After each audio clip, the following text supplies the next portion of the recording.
Shalom semuanya, berjumpa kembali dalam Sapaan Gembala GKI bersama dengan saya sekarang Firmanda Tripermana, Pendeta GKI dengan basis pelayanan di GKI Sepanjang Sidoarjo. Namun sebelumnya, marilah kita berdoa terlebih dahulu. Ya Tuhan Yesus Kristus, kami percaya bahwa Tuhan senantiasa menyertai, mengajar kami, mendidik kami dalam setiap peristiwa. Tetapi saat ini dengan segala kemurahan Tuhan, Engkau hendak mengajar kami melalui perenungan singkat dalam Sapaan Gembala saat ini. Untuk itu berkatilah kami ya Tuhan, supaya kami dimanapun kami yang mendengarkannya, mendapatkan hikmat yang dari Tuhan, firman ini menguatkan, meneguhkan, dan juga mampu membuat kami menjadi anak-anak-Mu yang semakin baik hari demi hari. Dalam Kristus Yesus kami berdoa, haleluya. Amin. Ya saudaraku sekalian, mungkin ketika mengingat, mungkin 3 atau 4 kali ya saya membawakan Sapaan Gembala, tapi kira-kira lebih banyak dalam hal-hal kuliner. Pernah nasi tumpang, ya, pernah juga sagu lempeng, tapi juga pernah tentang kuliner yang lain. Tapi saat ini saya juga akan bawakan dalam hal kuliner, yaitu nasi tumpeng. Iya, tema perenungan kita saat ini adalah nasi tumpeng. Benar, nasi tumpeng. Tapi sebelumnya saya akan membacakan satu bagian firman Tuhan dari Amsal 3 ayat yang ke-5 sampai yang ke-6. Saya bacakan dari TBLAI yang edisi kedua, jadi terjemahan baru edisi yang kedua. Amsal 3 ayat 5 sampai 6. Percayalah kepada Tuhan dengan segenap hatimu dan janganlah bersandar pada pengertianmu sendiri. Akuilah Dia dalam seluruh hidupmu, maka Ia akan meluruskan jalanmu. Saudaraku sekalian, saya kok meyakini setiap kita pernah entah hanya melihat atau mungkin juga menikmati atau mungkin motong tumpeng, pernah ya. Yang biasanya disajikan dengan nasi kuning, tapi tidak selalu, nasi putih pun tidak jadi soal. Tetapi ada 2 hal yang ingin saya ajak kita semua untuk merenungkan, 2 variabel yang menarik, makna filosofis dari nasi tumpeng yang biasanya ada dalam perayaan-perayaan tertentu. Langsung saja, yang pertama, bentuknya, ya, it's like a cone, tumpeng begitu ya, seperti kerucut begitu. Kenapa kok demikian? Apakah memang sengaja dibuat hanya untuk perkara estetika saja? Ternyata tidak, saudaraku sekalian. Tumpeng itu dibuat mengerucut, yang secara sederhana memang artinya segala sesuatu harus kembali kepada Tuhan.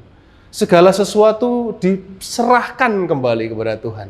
Dan biarlah setiap orang yang menikmatinya pun dalam hidupnya, pada akhirnya selalu mengarahkan hidupnya, mengarahkan hatinya kepada Tuhan. Persis yang disampaikan oleh Amsal yang bijak ini dalam ayat yang ke-5, selalu ya, janganlah bersandar pada pengertianmu sendiri dan akuilah Dia dalam seluruh hidupmu. Mengarahkan kehidupan kita, mengarahkan hati kita. Dan berbicara tentang mengarahkan, Bapak Ibu Saudara semua, kita orang Kristen ini akrab sekali dengan kata mengarahkan hati. Betul ya? Dan setiap minggu kita diajak untuk mengarahkan hati kita kepada Tuhan, yaitu dalam liturgi pengutusan ibadah minggu kita. Ketika seorang pelayan firman mengatakan, arahkanlah hatimu kepada Tuhan, setiap kita yang GKI banget begitu ya, langsung menjawab, kami mengarahkan hati kami kepada Tuhan. Formulasi itu juga disebut sursum corda, pengangkatan, pengarahan hati kita kepada Tuhan. Persis seperti yang disampaikan di nasi tumpeng, dalam Amsal juga dalam ibadah kita. Tetapi pertanyaannya sederhana, kenapa mengarahkan hati justru diletakkan di bagian paling akhir ibadah? Bukankah di paling depan lebih baik? Misalkan saja kita minta mengarahkan hati supaya ibadah kita mengikutinya dengan khidmat, dengan baik, nggak ngantuk begitu, atau nggak terganggu dengan getar handphone yang ada di saku kita misalkan. Kenapa malah diletakkan di paling belakang? Nampaknya sederhana. Setiap kita yang mengikuti ibadah, pasti mengarahkan hati kita kepada Tuhan. Permasalahannya nanti ketika pulang, ketika kaki kita melangkah keluar gereja, apakah kita tetap mau mengarahkan hati kita kepada Tuhan? Atau jangan-jangan hati kita, hidup kita terarah pada segala materi yang terus kita uber tiada henti itu. Itu yang pertama. Kemudian yang kedua, kalau kita perhatikan sebenarnya nasi tumpeng itu ada pakemnya, ada patronnya untuk menyajikan, yaitu tentang toppingnya. Kalau tadi tentang shape-nya, tentang bentuknya, kalau sekarang tentang pattern-nya, tentang pakemnya untuk menyajikan. Yaitu ternyata topping yang mengelilingi itu, lauk pauk yang mengelilingi itu, jumlahnya 7. Sebenarnya begitu. Jadi kalau dihitung nanti ada kering tempe, ada telur, ada ayam, ada perkedel, dan yang lain-lain. Wah, tapi kalau mengingat ini malah kita jadi lapar begitu ya. Malah mengingat bentuknya, nggak jadi merenungkan firman Tuhan. 7 topping ini, 7 lauk ini, bagi orang Jawa, 7 ini adalah angka yang memang sangat akrab. Kenapa? Dalam Jawa, 7 itu disebut pitu, yang pasti merujuk pada kata atau tembung pitulungan ataupun pertolongan. Apa sih maksudnya? Yang mengitari tumpeng itu ada 7 lauk yang berbeda. Maksudnya adalah ketika kita sebagai manusia selalu mengarahkan hati kita kepada Tuhan, niscaya di sana ada pertolongan yang selalu ada disediakan dari Tuhan untuk setiap kita. Keyakinan semacam ini perlu terus untuk kita hidupi.